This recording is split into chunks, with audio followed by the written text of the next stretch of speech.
आज मैं आपको पाठ भविष्य उज्ज्वल है का अध्ययन कराऊंगी। पाठ पढ़ने से पहले आइए पाठ के लेखक के विषय में जानते हैं।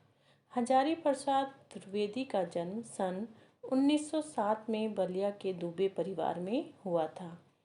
काशी हिंदू विश्वविद्यालय से ज्योतिष में आचार्य परीक्षा उत्तीर्ण करने के उपरांत शांति निकेतन में प्राध्यापक नियुक्त हुए।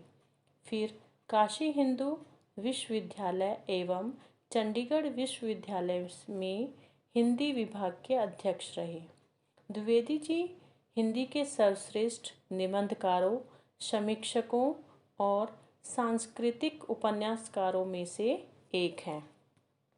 इस लेख में मानव के विकास के भविष्य की चिंता दर्शाई है। वर्तमान में मनुष्य उन्नति के शिखर पर पहुंचा है। प्रत्येक देश एक दूसरे से होड़ लगाए बैठे हैं कि कोई हमसे आगे ना निकल जाए।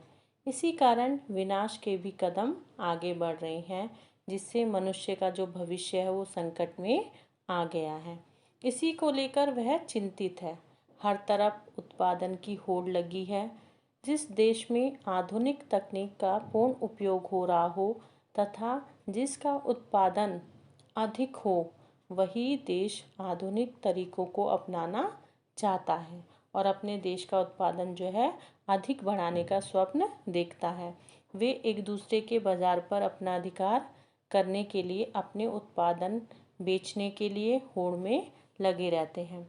बच्चों, इसी का परिणाम हो रहा है कि आज पूरे विश्व में वायुमंडल प्रदूषित यंत्रों की भीड़ बढ़ने लगी है, जिससे अनेक प्रकार की समस्याएं उत्पन्न हो गई हैं। वायुमंडल हानिकारक गैसों से भरता जा रहा है, जिससे मनुष्य के साथ पेड़ पौधों का भी अस्तित्व खतरे में आ गया है। एक दूसरे से आगे बढ़ने की होड़ में एक दूसरे के विरोधी भी हो गए हैं और सभी ने भयानक भयानक हथियारों का विशाल भंडार बना लिया है।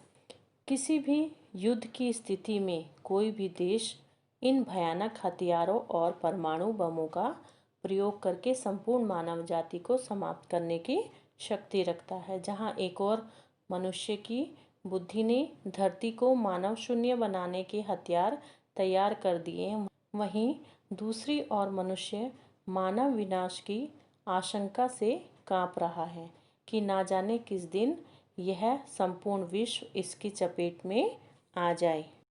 आगे लेखक कहते हैं कि इतिहास गवाह है कि बहुत सी जीव प्रजातियां अनेक कारणों से विलुप्त हो गई हैं और कुछ आज भी विलुप्त होने की स्थिति में है।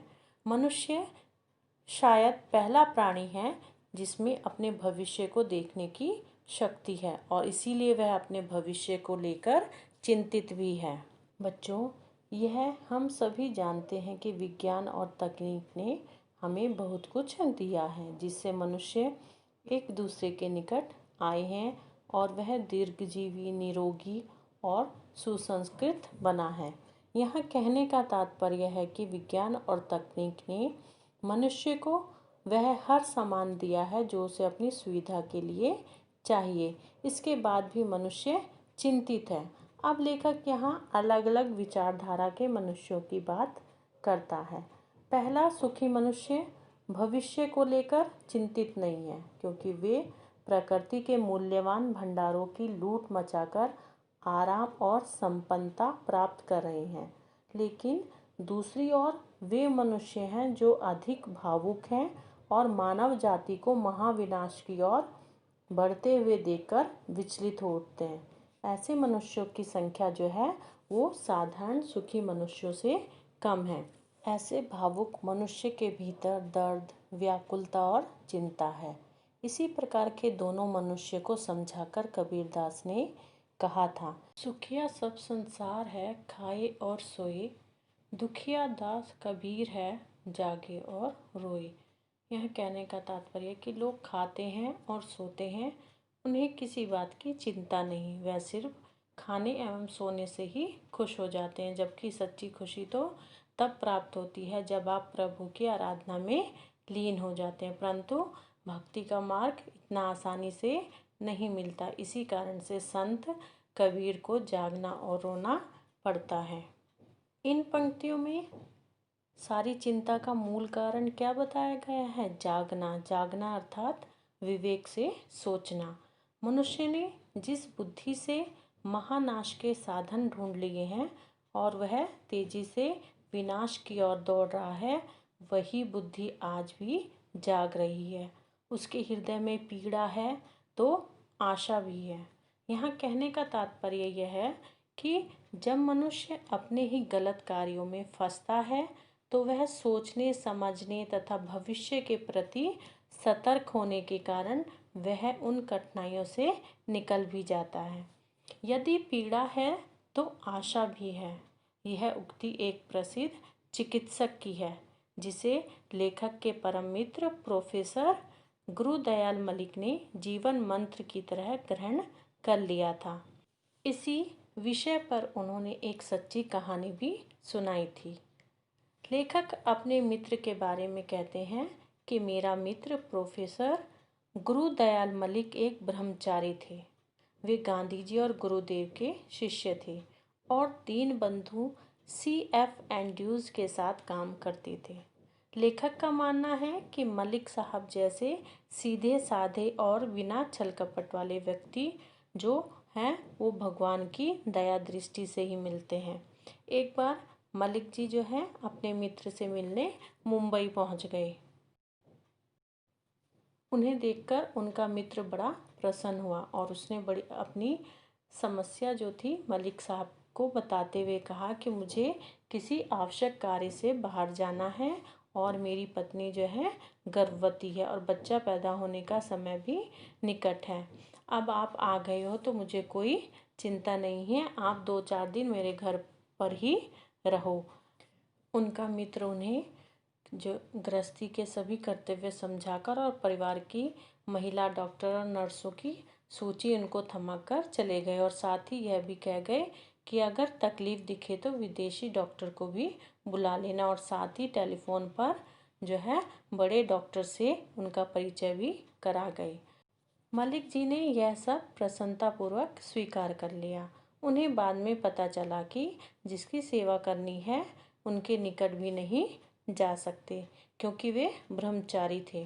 वे दूर से ही जैसे ही मित्र की पत्नी के कराहने की आवाज़ सुनती वो तुरंत घबराकर महिला डॉक्टर और नर्सों को बुला लेते। बार बार डॉक्टर को फ़ोन करते। डॉक्टर उन्हें बार बार कहते कि घबराने की कोई बात नहीं है, लेकिन उन्हें कुछ भी सूझ नहीं रहा था। बार बार कराहने की आवाज़ उन्हें व्याकुल करती थी। अब उन्होंने बड़े जर्मन डॉक्टर को फ़ोन कर दिया। डॉक्टर ने समझा कि मामला गंभीर है, ये उन्होंने अपने नर्सों के साथ 15 मिनट में पहुंचने का वादा किया। इधर मलिक जी पूरे घबराए हुए थे। उनके चेहरे को देखकर डॉक्टर ने पहला उनसे प्रश्न पूछा कि is there pen? Malik ji ने हाँ कहने पर वे बोले कोई चिंता नहीं, पीड़ा है तो आशा भी है। इतने में ही नर्सों ने सूचना दी कि कोई चिंता की बात नहीं है। डॉक्टर ने भी इस बीच यह जान लिया था कि भोला ब्रह्मचारी जो है जीवन में पहली बार ये सब देख रहा है, इसलिए वे वहाँ से गए नहीं और वहीं पर रुके रहे। थोड़ी देर बाद नर्सों ने पुत्र उत्पन्न होने की सूचना दी। अब डॉक्टर साहब से उनको एक गुरु मंत्र मिल गया था कि अगर पीड़ा है तो आशा भी है। और मित्र के साथ साथ लेखक ने भी यह मंत्र स्वीकार कर लिया था। आगे लेखक कहते हैं कि सोचने समझने वाला व्यक्ति जो है आज चिंतित है। इसके अनेक प्रमाण हैं कि वह आज भी उतना ही जागरूक है जैसे वो पहले था। इसीलिए आज मनुष्यता भी बच सकती है।